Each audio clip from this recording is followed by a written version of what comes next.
for a quick overview for a book in the Bible? This podcast series gives you that and more, as Bible teacher Mike Beaumont makes sense of this unique collection of books, prompted by questions from David Taverner. We're looking at two books in the Old Testament, Mike, now, Jeremiah and Lamentations. What's the connection between them? The connection is that historically, Lamentations, which is actually anonymous, is believed to have been written by Jeremiah. It doesn't actually say that at the head of the book, but in the Greek translation of the Old Testament scriptures, the version that's known as the Septuagint, there's an introduction to Lamentations, which says, "And so it was, after Israel had been taken captive and Jerusalem laid waste, that Jeremiah sat weeping, and he sang this dirge over Jerusalem." And in Jeremiah itself, Jeremiah says that I will raise a lament over Jerusalem for what's happened. So putting those together, traditionally Lamentations has been seen as written by Jeremiah. It seems to fit well, though we have to be honest and say, technically, the book is anonymous. So Lamentations is a dirge. That doesn't sound very exciting. Well, at one level it isn't, and it is a dirge, but there's some fantastic truths that we can still draw out of it, as we'll see in a moment. Well, let's look at Jeremiah and some context. It's always important to understand, at what time Jeremiah is living and what's going on in the world. Yeah, exactly. In our previous episode, we were looking at the prophet Isaiah, whose context there was the Assyrian threat, though in one of his flash forwards, he looks forward to the nation of Babylon, who would take over from Assyria. Now, as we come to Jeremiah, we have moved on. Assyria has been conquered by Babylon, and Babylon is now the new kid on the block. Babylon is the great empire that will be the threat against Judah and Jerusalem. So Jeremiah is in Judah and has a message, for his people?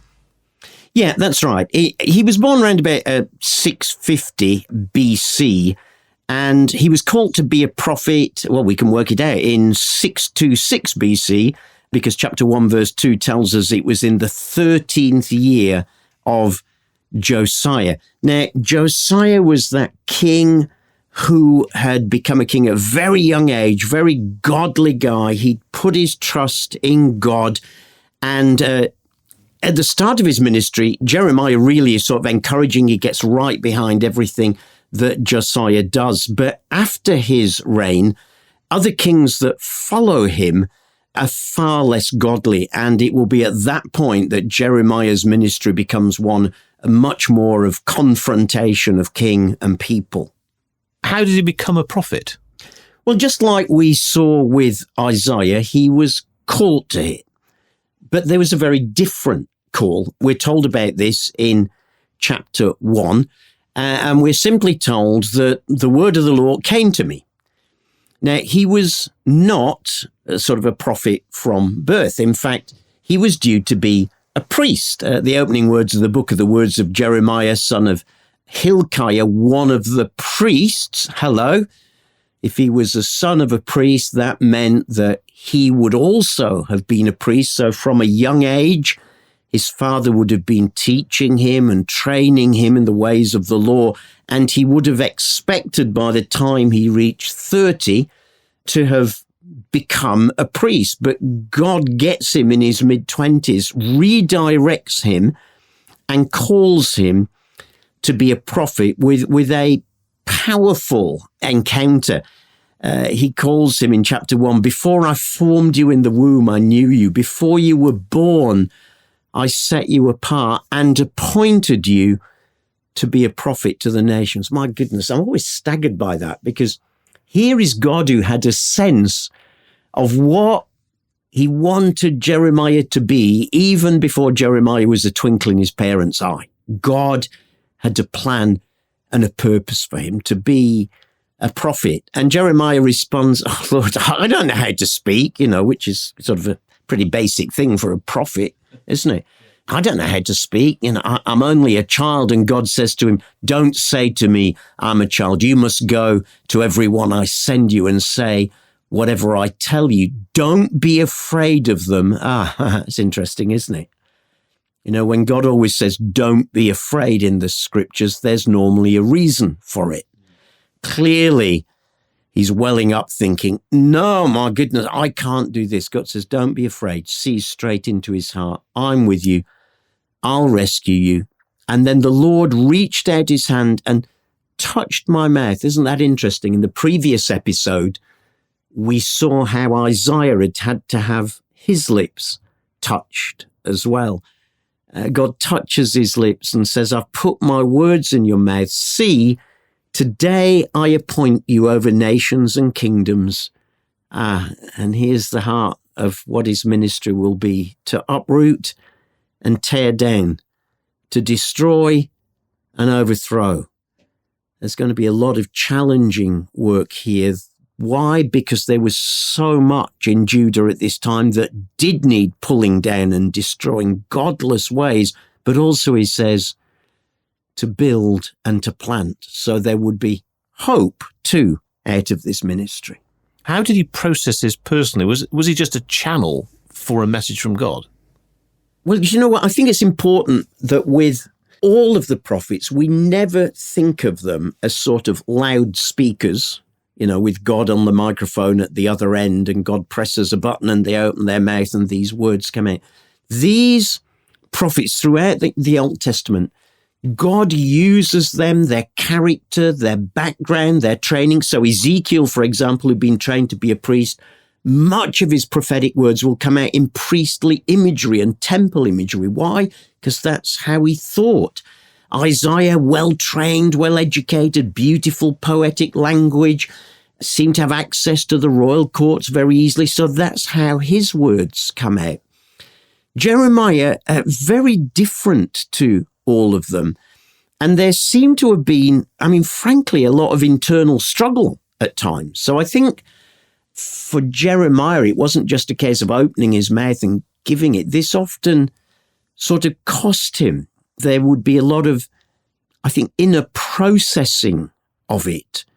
And just because someone's called to be a prophet, we don't have to think they open their mouth and out it comes. It's almost as if God puts the thought increasingly in their heart and mind and presses it upon them until they can't help but then speak it out into the particular context. But there's clearly a lot of turmoil and at times anguish goes on within him to bring these words from God. So Jeremiah really took this personally. Yeah, absolutely. I don't think we should see Jeremiah or any of these prophets as clinical cold, declaring judgment that is coming. This costume is often called the weeping prophet. This came deep from his, he cared about his people. And actually, it was because he cared that he took it so personally, that it cost him this pain, and that he has these sort of inner turmoils and the laments over Jerusalem when everything goes exactly as he said it would. The point about Lamentations is he doesn't sit there and say, well, there you are, you see, I was right, wasn't I? His heart breaks and weeps because he was right. So never think of Jeremiah or any of the prophets as cold, harsh, uncaring. The reason they prophesied is because they both loved God and loved his people. And it was trying to bring those together that at times, did cost them. In fact, at the end of chapter 1, in the call to Jeremiah, God says to him, you're going to have to get ready, stand up, say whatever I command you. Again, don't be afraid of them. But he says this bit, today I've made you a fortified city, an iron pillar, a bronze wall to stand against the whole land. In other words, this is going to be tough. Stuff is going to come against you, and you're going to need to be able to stand against this. But when they come against you, and they would, Jeremiah would have many sufferings that he would experience through this letter. We come across all sorts of stuff And yet God helped him. What was some of that stuff that he actually experienced as he, seeks to fulfill this call from God when people don't listen? Well, here's a little list in chapter 11 and 18. People plot to destroy him and even kill him. In chapter 20, he's beaten and then put in the stocks, and he faces constant derision from people, even in that chapter from people who'd been his trusted friends. In chapter 26, he's seized by fellow prophets and priests who disagreed with his message, and they make plans to kill him. In chapter 36, the King Jehoiakim, actually listens to his prophecies being read to him from the scroll and cuts them off with a knife and throws them into the fire. That's how much the king values them. In chapter 37, he's shut up in the king's prison. In chapter 38, he's lowered into an empty, muddy cistern and left there until eventually he's brought out of that and kept in the courtyard under arrest until Jerusalem is captured. And by chapter 43, he's actually taken away to Egypt after the conquest of Jerusalem against his will. So it's not a career choice. Oh my goodness, I wouldn't have chosen it. That's one thing for sure. I mean, this guy went through tough stuff. So little wonder he feels deeply. This cost him. And do you know what? Very often doing what God has called us to do will cost us still today. It's not just a case of, God's called me to do this, now everything will be straightforward. God called me to be a pastor 50 years ago. And, it's not always been smooth sailing since then. There have been times of incredible challenge in my personal life, my family life, my ministry life, been threats on my life, literally. There have been all sorts of things. So responding to the call of God, frankly, that's the easy bit. Saying yes is the easy bit, but it's them walking in it. But here's the great thing about Jeremiah. Through the pain of this book, and, I'd encourage readers as they read this book, feel his pain. It's not a self-pitying pain. Jeremiah, it's not really a pity party. Even Lamentations is not a pity party. He's feeling the pain because God's people have drifted so far from God and won't come back to him. And he sees what's going to happen if they don't. So, responding to the call of God can and will be costly at times, Jeremiah shows us. It would be helpful if you could just give me a kind of overview, a sort of sense of the sweep of the whole book. Do you know what? Jeremiah is not one of the easiest books to categorize. In fact, it's quite bitty in parts, is the honest truth. Though when you start to dig into it, there is something of a flow to it. In chapter 1 is called, chapters 2 to 38 are records of Jeremiah delivering sort of message after message to God's people, warning them to repent. That's like a big overview. There's micro detail. And within that, it's interesting. He calls them again and again to consider different aspects of their life. Think back to the Exodus and what God did for you there. Think about the temple and what this is supposed to be. Think about the covenant that God's made with you. Think about prayer. Think about God's sovereignty and how he's always in control. Think about your rulers and how they're supposed to have responsibilities to care for God's people. Think about the prophets and how they're called to bring true words from God. But through all of that, the challenge that judgment is coming upon God's people because they have failed to both put him first and to express that in the way that they deal with one another. So that's sort of chapters 2 to 38, warnings of judgment coming because of how they have related to God and one another, but with constant reminders to think about this. Then sort of chapters 40 to 43, Jeremiah set free from his imprisonment by the Babylonians when they conquer Jerusalem and will ultimately destroy it. And he'll then go on speaking to the people that are left in the land after the fall of Jerusalem and after some have been exiled. He's been left behind by Babylon. Actually, they think that he's been sort of really on their side, because one of the things that he's been saying, you'll see as you read through this book, is judgment is coming through Babylon. So actually the best thing you can do is yield to that judgment now. And they keep saying, no, judgment's not coming. God will protect us. This is Jerusalem. We've got the temple. God will protect us. And he says, no, judgment is coming through Babylon. Yield to it. Of course, they don't. They resist and they're conquered.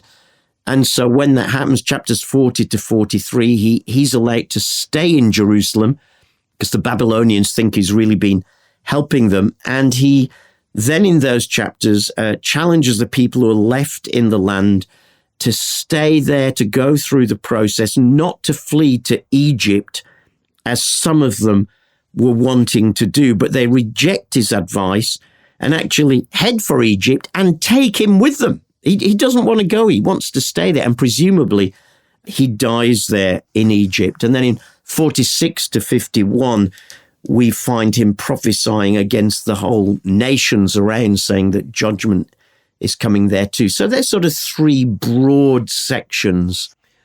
What kind of God is Jeremiah describing? An angry God? I think we could probably sum it up as a righteous God. A God who does what is right and who has the right to do what is right. There's this chapter in chapter 18 where God tells him to go down to the potter's house and he sees the potter working the clay and making a pot and it gets air in it. So, like they still do today on the potter's wheel, they then push the clay down and reshape it again. And God speaks to him through that saying, as your sovereign God, do I not have the right to do whatever I like with my people? And the answer is yes, because you are God. And yet that needn't be a fearful thing, because this God who has the right to do whatever he likes is a God who always does what is right. He is a righteous God. And the reason that he is coming with judgment and coming with judgment against his own people is not because he got out of bed on the wrong side that day. And do remember, by the way, that was a background in pagan cultures where literally, if the god woke up with a bad head because he'd been drinking too much the night before, true story from some of the Babylonian religions, they would quite likely send a thunderbolt your way, if you were shouting too much in the morning and they got a thick head and you'd disturb them. The God of the Bible and the God of Jeremiah is not like that. He is a righteous God, a holy God who always does what is right. And in bringing judgment to his people, it's simply because they weren't living out the covenant that they had entered with him, the covenant that went way back to Abraham and Isaac and Jacob, the covenant that took shape through the giving of the law through Moses at Mount Sinai. And there God had said in Exodus 19, I'll take you to be my people. I'll make you my chosen people, my royal priesthood, a holy nation. And from chapter 20 onwards in Exodus, therefore live like this. Not live like this in order to become my people. Because I've made you my people, because of that immense privilege, live like this, both towards me and towards one another. Again, a vertical and a horizontal dimension. And it's because God's people were consistently failing to do that, both in terms of the idolatry that they were wanting to bring alongside God. Never wanted to reject God, of course. But he's always got plus something else. And the way they were failing to care for one another, and particularly comes out through pretty much all of the prophets, failing to care for the poor. God has a huge heart for the poor. And the needy and the widow and those who had no resources. And, if we don't find a big heart for people like that in our own heart, then we've not got the heart of the God of the Bible. So he's angry, but angry with cause. He's angry because despite having given every opportunity and advantage to his people, both in the way they were living towards him and the way they were living towards others, was just uncaring and selfish and self-centered and self-righteous, really. There's a whole chapter where he challenges them not to rely on the temple. They were absolutely convinced. He's saying to them, unless we change, God's judgment, God's refining, purposeful judgment is going to come against us, just like it came against Israel, the northern tribes. Now, remember, once Assyria had been conquered by Babylon, Israel in the north that had been part of the Assyrian Empire was now part of the Babylonian Empire. So Babylon was only 20 miles away from Jerusalem. And he's saying, judgment will come on us unless we change. Look what happened in the north. And his fellow Judeans were saying, no, we've got the temple. Look, this is the holy house of God. God won't come against us. And so in chapter 7, he challenges them, don't trust in deceptive words saying, this is the temple of the Lord, the temple of the Lord, the temple of the Lord. And he goes on to say, if you really change your ways and your actions and deal with each other justly, if you don't oppress the alien, the fatherless, and the widow, and don't shed innocent blood in this place, and if you don't follow other gods to your own harm, then I'll let you live in this place and in this land. But actually, the words you're saying are hollow and deceptive. So judgment will be coming because I am a God who has the right to do as he pleases, but who also always does what is right. And when you live like that, then what is right is that my chastising judgment comes upon you. So where does the book of Lamentations then fit in? It fits in after all that Jeremiah prophesied had actually happened. So he had said that if we don't respond to God and change, God will bring his judgment upon us, his wrath upon us through the nation of Babylon. An exile will come. And actually, it will last for 70 years, he prophesies in chapter 25. And hey, guess what?